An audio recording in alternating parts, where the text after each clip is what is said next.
আজকে রাতে সবাই শান্তিতে ঘুমালেও আজকের রাতটা আমার জন্য খুবই ভয়ঙ্কর একটা রাত। কারণ কি জানেন? কারণ আজকে আমার স্বামীর বাসর রাত। পাশের ঘরেই আমার স্বামীর জন্য সাজানো হয়েছে ফুল দিয়ে বাসর ঘর।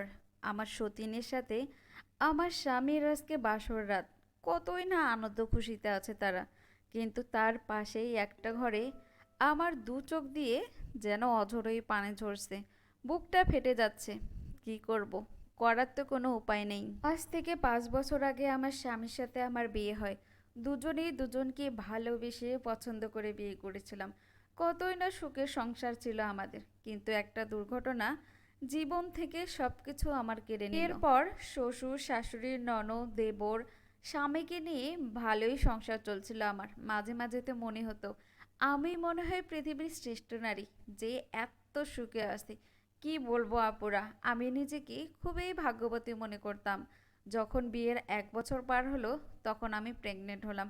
আমার বাবার বাড়ি শ্বশুর বাড়ি আত্মীয় স্বজন সবাই অনেক খুশি ছিল, কারণ আমি ছিলাম সবার আদরের কন্যা। আমি মা হতে চলেছি এটা শুনে সবাই আমাকে দেখতে আসলো। যখন থেকেই আমার শাশুড়ি মা শুনেছে আমি মা হতে চলেছি, তখন থেকেই আমার শাশুড়ি মা আমাকে অনেক যত্ন করতো। কোনো কিছুই করতে দিত না, আমি যেটা খেতে চাইতাম সেটাই রান্না করে দিত। কিন্তু এই সুখটা আমার কপালে আর বেশি দিন সইল না। প্রেগনেন্ট হবার 6 মাস পর আমি হঠাৎ করেই একদিন পড়ে যাই। ওই দিন অনেক বৃষ্টি হয়েছিল। আমাদের ওয়াশরুমটা যেহেতু একটু দূরে, আমি ওয়াশরুম যাব তাই তো খুব সাবধানে যাচ্ছিলাম। তো দুর্ঘটনা তো আর বলে আসে না।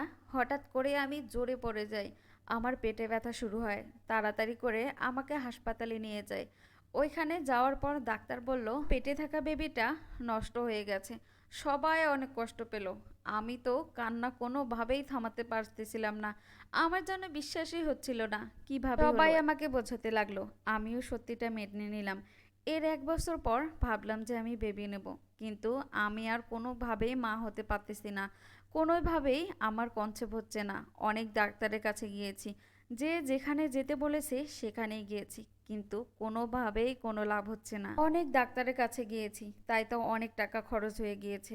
ধীরে ধীরে আমার শ্বশুর শাশুড়ি বাড়ির সবাই আমার সাথে কেমন জানি করতে লাগলো। হয়তো তারা বুঝতে পেরেছে আমি কখনোই মা হতে পারবো না। আমি এটা দেখলাম যে আমার স্বামীও আমার সাথে কেমন জানি ব্যবহার করতেছে। একটা সময় যেই বাড়িতে আমি ছিলাম ভালোবাসার পাত্র, এখন আমি হয়ে গেছি ওই বাড়ির সবার ঘৃণার পাত্র। কেউ যেন আমাকে এক চোখেও দেখতে পারে না। কারণটা কি জানেন? কারণ আমি তাদেরকে একটা বাচ্চা দিতে পারতেছি না। শ্বশুর শাশুড়ি তো আমাকে দেখে দেখে বলতো এই বাড়ির বউর বাচ্চা হয়েছে, ওই বাড়ির বউ বাচ্চা হয়েছে, কিন্তু আমাদের কপাল খারাপ, আমাদের বাড়ির বউর কোনো বাচ্চা হয় না। এসব শুনতে শুনতে কেন জানি আমার খারাপ লাগতো। আমার স্বামীও আমাকে এড়িয়ে চলতো। তাই একদিন রাতে আমি আমার স্বামীকে বললাম তোমরা সবাই আমার সাথে এরকম ব্যবহার কোনো করতেছো, আমি কি কোনো করে ফেলেছি? আমার স্বামী আমাকে বলল তুমি কি বোকার স্বর্গে বাস করো? যেই মেয়ে একটা সন্তানের মুখ দেখাতে পারে না, আবার সবাই কিসের ভালো ব্যবহার করবে? ওই দিন আমি সারা রাত কেঁদেছি। পরের দিন উঠেই আমার শাশুড়ি মা বলতেছে এদিকে আসো সবাই, আমি আমার ছেলের আবার বিয়ে করাবো। কারণ যেই ঘরে সন্তান থাকে না সেই ঘরে নাকি কোনো কিছুই ভালো হয় না। সবাই সিদ্ধান্ত নিল আমার স্বামীর তারা বিয়ে দেবে। আমার কাছেও জিজ্ঞাসা করলো, আমি কি বলবো? যেখানে আমার স্বামী আমার কাছে থাকতে চায় না সেখানে তো আমার কিছু বলার নেই। পরেও আমি সবাইকে বললাম আমাকে কি আর একটা বছর সময় দেওয়া যায় না? আমার শাশুড়ি মা তখন বলল 5 বছর হয়ে গিয়েছে, তুমি এখনো একটা সন্তানের মুখ দেখাতে পারোনি, আরও কি দেখাতে 10 বছর লাগবে? আমার ছেলের কি কোনো শখ নেই বাবা হওয়ার?